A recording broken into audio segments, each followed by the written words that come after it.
આપ સર્વેને મારા જય શ્રી કૃષ્ણ. આજની અધિક માસની વાર્તા, છઠ્ઠા દિવસની. વર વગર વહુ આવી. એક ગામમાં સુખી સાધન સંપન્ન ભોળા બ્રાહ્મણ અને બ્રાહ્મણી રહે.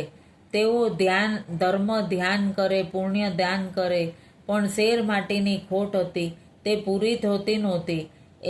તેમને એક પણ સંતાન નહીં, તેથી હંમેશા ચિંતાતુર રહે. પાસે પૈસો ઘણો હતો, પણ વાપરનાર કોઈ ન હતું. તેઓ દરરોજ પ્રભુને પ્રાર્થના કરતા, હે પ્રભુ, અમે એવા તો શું પાપ કર્યા કે અમે વાંઝ્યા રહ્યા છીએ, માટે અમારી મનોકામના પૂર્ણ કર. એવામાં પવિત્ર પુરુષોત્તમ માસ આવ્યો. બ્રાહ્મણ બ્રાહ્મણી પુરુષોત્તમ મહિનો નાવાનો સંકલ્પ કરી બેઠા. ગામના સ્ત્રી પુરુષો નાવા જવા લાગ્યા. સૌના મોઢે પુરુષોત્તમ પ્રભુનું નામ હતું. બ્રાહ્મણ બ્રાહ્મણીઓ પણ પુરુષોત્તમ માસ નાવાનો, પુરુષોત્તમ પ્રભુના ગુણ ગાવાનો સંકલ્પ કર્યો હતો. પણ આખો મહિનો ઉપવાસ એકટાણા કરવા પડે, ભોંય પથારીએ સૂવું પડે, સવારે વહેલા ઉઠી નદીએ નાવા જવું જરા વસમું લાગે તેવું હતું, અને ધર્મકામમાં ઢીલ તો થાય નહીં. આથી બંને અવસ્થાવાન હોવા છતાં તેઓ રોજ સવારે વહેલા ઉઠી નદીએ નાવા જાય. ઘેર આવી ભક્તિ કર્યા પછી એકટાણું કરવા બેસે, પણ રોજ રોજ રાંધવાની કડાકૂટ કરવી પડે. એટલે એક દિવસ બ્રાહ્મણીને કહ્યું કે આપણા ઘરમાં રૂમઝૂમતી વહુ હોય તો તે બધું કામ કરે એટલે આપણે નિરાંતે ધર્મ ધ્યાન ને પૂજાપાઠ કરી શકીએ. બ્રાહ્મણી કહે, તો પછી રાહ કોની જોવાની? તમે ગમે ત્યાંથી સાણી અને રૂપાળી વહુ લઈ આવો. બ્રાહ્મણ બોલ્યા, તુંય કેવી પાયા વગરની વાત કરે છે? દીકરો ક્યાં છે કે વહુ લાવીએ? બ્રાહ્મણી કહે કે હું કાંઈ ન સમજું. ગમે તેમ કરો, પણ ઘરમાં રૂમઝૂમતી વહુ લઈ આવો. બ્રાહ્મણ મૂંઝાયો, અને એટલે બ્રાહ્મણીએ કહ્યું કે જુઓ, તમે કન્યાની તપાસ કરવા નીકળી પડો, અને જ્યાં તમને સાણી સદગુણી કન્યા દેખાય ત્યાં દીકરાની વિવાહની વાત કરવાની. જો કન્યાવાળા કદાચ મૂર્તિઓ જોવા માંગે તો હિંમતથી કહી દેવાનું કે મારો દીકરો શાસ્ત્રો ભણવા કાશી ગયો છે, 1 મહિનામાં આવી પહોંચશે, અને તો અત્યારે વિવાહ લગ્ન સાથે નક્કી કરી તેની પાઘડીને 3 ફેરા ફેરવો, બાકીનો 4થો ફેરો એના આવ્યા પછી ફેરવશું. બ્રાહ્મણે તો બીજે દિવસે સવારમાં ખભે કળીઓ ભરાવીને પુત્રવધૂની શોધમાં નીકળી પડ્યો. ચાલતા રસ્તામાં ગામ આવે, અને ત્યાં બ્રાહ્મણનું ઘર નજરે પડે. ત્યાં કન્યાની ભાળ કાઢે. એમ કરતા એક ગામમાં કોઈ ગોર મહારાજના ઘરમાં રૂપાળી નમણી કન્યા જોવામાં આવી. રૂપના અવતાર જેવી એ કન્યા જોઈ બ્રાહ્મણની આંખો ઠરી, અને મનમાં થયું કે જો આવી વહુ ઘરમાં હોય તો ઘર દીપી ઉઠે. તેને જોઈ બ્રાહ્મણને બહુ જ આનંદ થયો. ત્યાં તેને યાદ આવી ગયું કે પોતે તો દીકરા વગરની વહુ લેવા નીકળ્યો છે, એટલે પોતે ઉદાસ થઈ ગયો, પરંતુ હિંમત હારે કંઈ કામ આવે નહીં. બ્રાહ્મણે તો ગોર મહારાજને આગળ સગપણની વાત કરી. ગોર કહે, તમારી વાત માન્ય રાખું છું, પણ મૂર્તિઓ જોયા વગર સગપણ નક્કી કેમ કરવું? બ્રાહ્મણે બ્રાહ્મણીના શીખવ્યા મુજબ બધું કહ્યું. ગોરના ધ્યાનમાં વાત ઉતરી. ગોરે તરત જ કન્યાને બોલાવી. એટલે બ્રાહ્મણે જોડીમાંથી પાઘડી કાઢી કન્યાની સામે મૂકી, અને પાઘડી સાથે કન્યાના 3 ફેરા ફેરવી દીધા, અને વહુને લઈ હરખભેર ઘેર આવ્યા. રૂપાળી વહુ જોઈ બ્રાહ્મણી રાજી થઈ ગઈ, કારણ કે રાંધવાવાળી પુત્રવધુ ઘરમાં આવી ગઈ. ભલી અને સાણી વહુએ તો આવતાની સાથે જ ઘરનું બધુંય કામ ઉપાડી લીધું. એક દિવસ બ્રાહ્મણ અને બ્રાહ્મણી નદીએ નાવા ગયા હતા.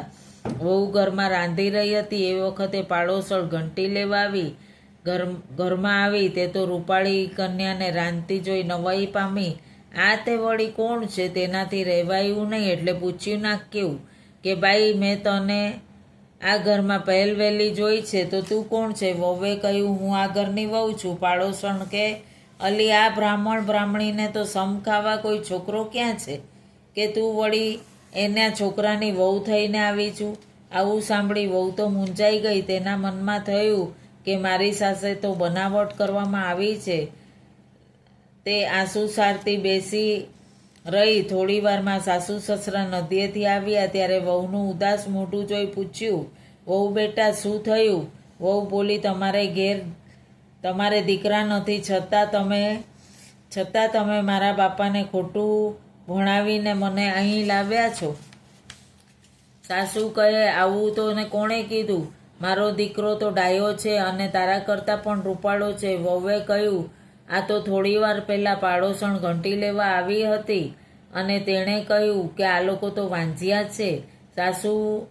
સાસુએ વહુને આશ્વાસન આપતા કહ્યું, અદેખા લોકો ગમે તેમ બોલે, આવડું મોટું ઘર, 7 ઓરડાવાળું ઘર, ઘરના છોકરા વગર દીપે ખરું?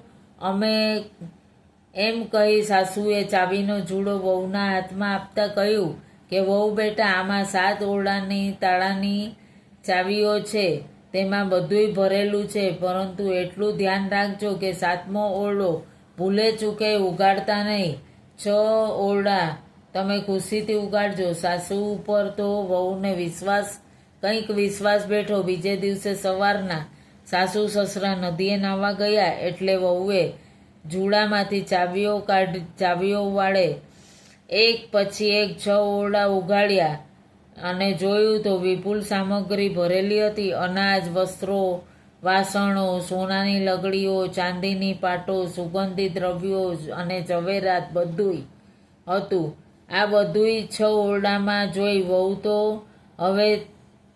વહુએ હળવેથી 7મો ઓરડો ઉગાડ્યો અને અંદરના પ્રકાશમાં એક પ્રભાવશાળી પુરુષ પોથી વાંચતો હતો. એણે પીળું પીતાંબર પહેરેલું, બાણું ઉઘડેલું જોઈ પુરુષે કહ્યું, અરે કમાળ વાસી દ્યો, ખબર નથી પડતી, હું એકાંતમાં શાસ્ત્ર ભણું છું. હમણાં ઓરડો બંધ કરો. પુરુષોત્તમ માસ પૂરો થશે ત્યારે આપણે 4થો ફેરો ફરશું. વહુએ તો હરખભેર કમાળ વાસી દીધા. 7 ઓરડાને તાળા લગાવી ઠાવકી થઈને બેસી ગઈ. જ્યારે નદીએથી સાસુ સસરા આવ્યા ત્યારે તેમની ખૂબ સેવા ચાકરી કરી અને વળી પોતે 7 ઓરડા ઉગાડેલાની વાત પણ કરી નહીં. પેલી પાડોશણ રોજ ગમે તેમ ચીજ વસ્તુ લેવાના બાને ઘરમાં આવતી, વહુ પાસે આવતી અને તેને પિયર ભાગી જવા ભંભેરણી કરતી. 7મા ઓરડામાં પતિને સગી આંખે જોયેલો એટલે શાંત રહેતી અને પડોશણ જતી રહેતી. થોડાક દિવસ પછી પુરુષોત્તમ માસની પૂર્ણાહુતિ થઈ એટલે વહુએ સાસુ સસરાને નમન કરી કહ્યું, મારે હજી 4થો ફેરો બાકી છે, માટે અહીંયા ચોરી રચાવો, મંગળ ગીત સંભળાવો. સાસુ સસરા મૂંઝાયા. દીકરા વગર 4થો ફેરો ક્યાંથી ફરાય?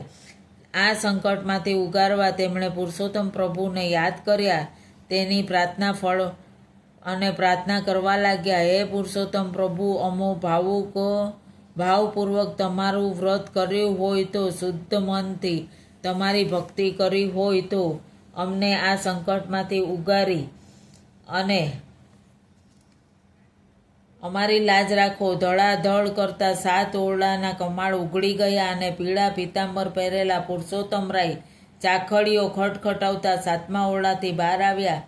બ્રાહ્મણ બ્રાહ્મણી તેમને જોઈ એટલા બધા હરખાઈ ગયા કે દોડીને ભેટી ફર્યા.